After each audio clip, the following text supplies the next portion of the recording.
Onward to the general manager report. Yes, the general manager report. I'm sure it will be very useful, right? Yeah, sure it will. Let's hear what he says. Good morning. Good morning, President Simmons, members of the board. Morning to you, staff, and also the public. Thank you all for being here with us today.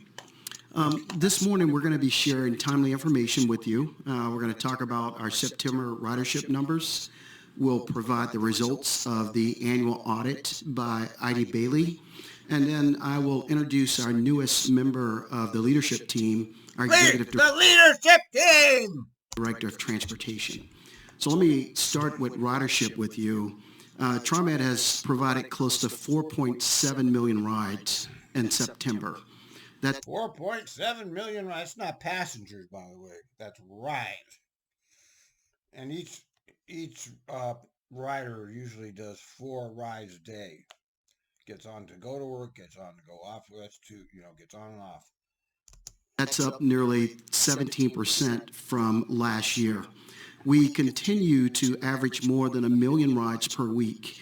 And then I want to just take a moment. Rides per week. We do 1 million rides. Why don't you tell us how many people are riding? Stop with the rides. Tell us the riders. Right? How many riders actually ride the system? Not rides. We don't care about rides. We want to know riders. And note a couple of positive points.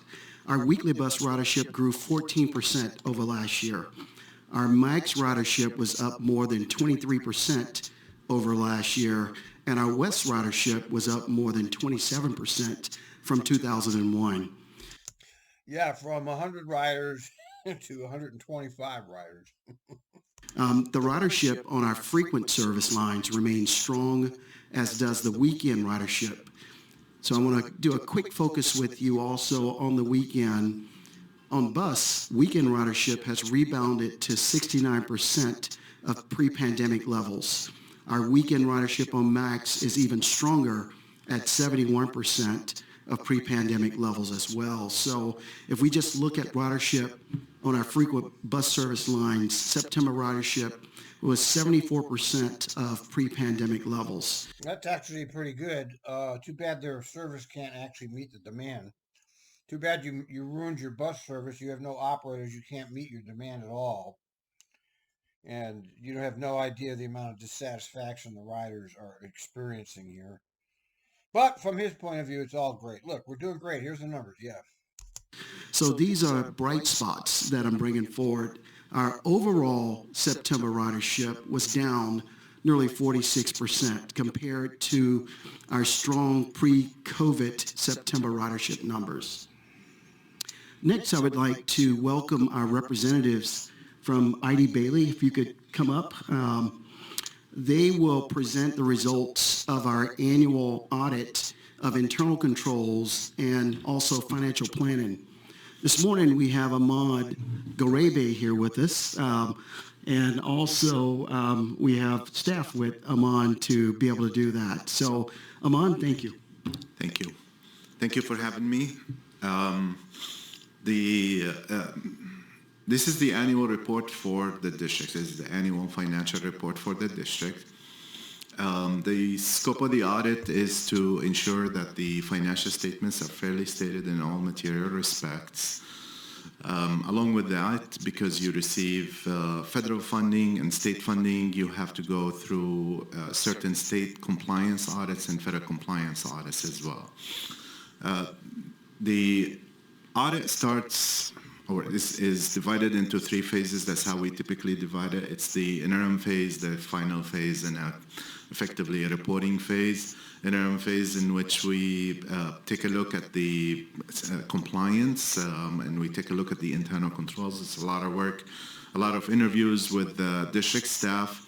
Then we wait for management to close the audit, close the financial statements, and we come back afterwards and we confirm the balances. We confirm your cash, confirm your debt, we confirm the material numbers that are reported on the financial statements. And then the last phase is the reporting phase. The district must report in accordance with government accounting standards. They call them GASBs.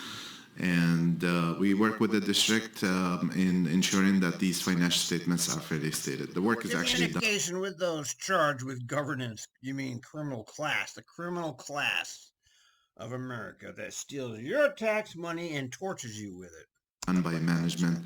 We come after the fact and we opine on these financial statements. In conclusion, we issue opinions on financial statements as the first statement of the financial statements, whether the district complied with the federal funding requirements and the state funding requirements. We are required to report to you whether we noted any deficiencies in the internal controls. This is something that we look at during the audit, and we are required to let you know whether we encountered any difficulties in the performance of the audit. We are the new auditors for the district.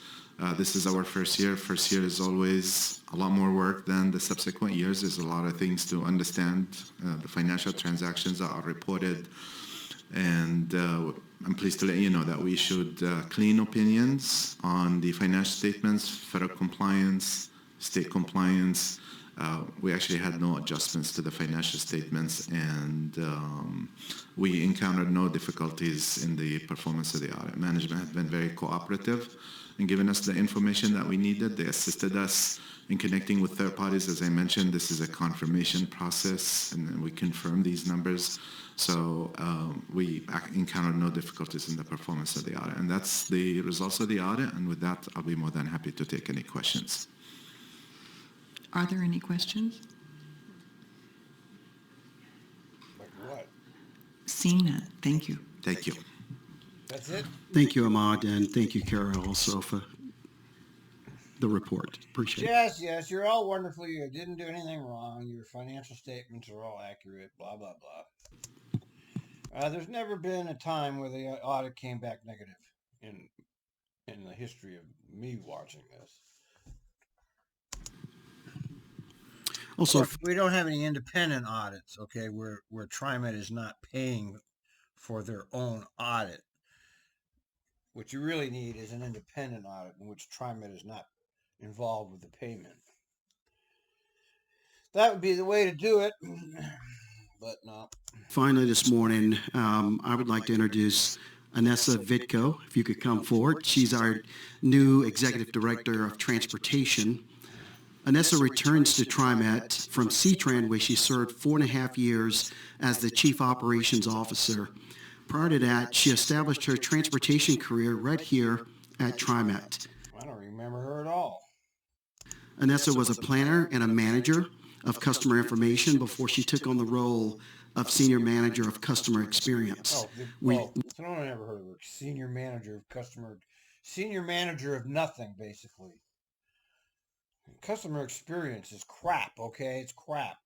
We are thrilled to have Anessa back on our team, and we're looking forward to her making a positive impact on our transportation team, our service, and our customers. So, Anessa, welcome. I'll turn the mic over to you to say a few words. All right. Thank you, Sam, President Simmons, Board. Good morning.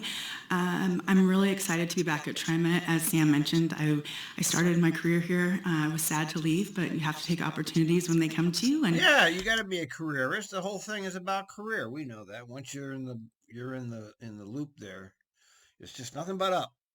Operations is where my heart is, so I'm very excited to come back and be leading the transportation team here at TriMet.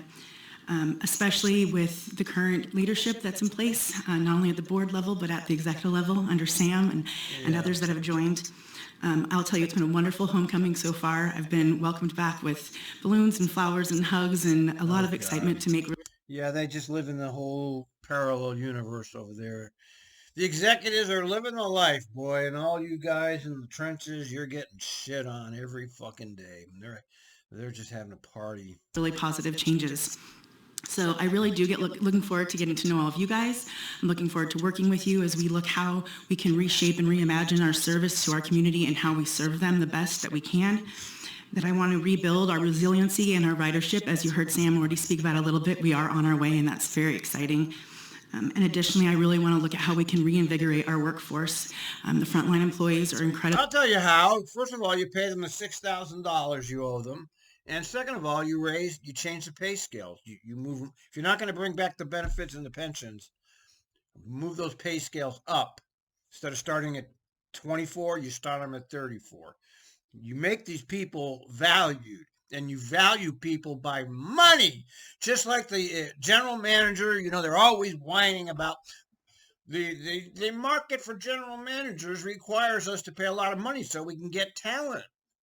But they don't have that same philosophy when it comes to their operators. So operators are just expendable equipment who are hardly worth even paying anything for. If they could pay you minimum wage, they would. Really close to my heart, and I want to make sure that they're taken care of and they're safe out there on our system. Yeah, right. So I'll just quickly say in closing that I've always known TriMet's an incredible organization. My hope was to always come back and work here and serve this community. It is home for me. And I just couldn't be happier to be here and watch us all move together forward. So thank you. Thank you. Thank you. Now she looks good and sounds good. I mean, she sounds good. She looks like a jolly woman, doesn't she? She's got that jolly, kind of a heavy set, jolly character. Welcome. Thank you. Thanks, Annette. That was a nice little hello. And with that, President Simmons, that concludes my report. That's his report. His general manager's report are such a goddamn useless report. God, he's got of all the general managers I've ever watched, this is the worst for his reports. Nothing of any substance ever in his reports. Over and out.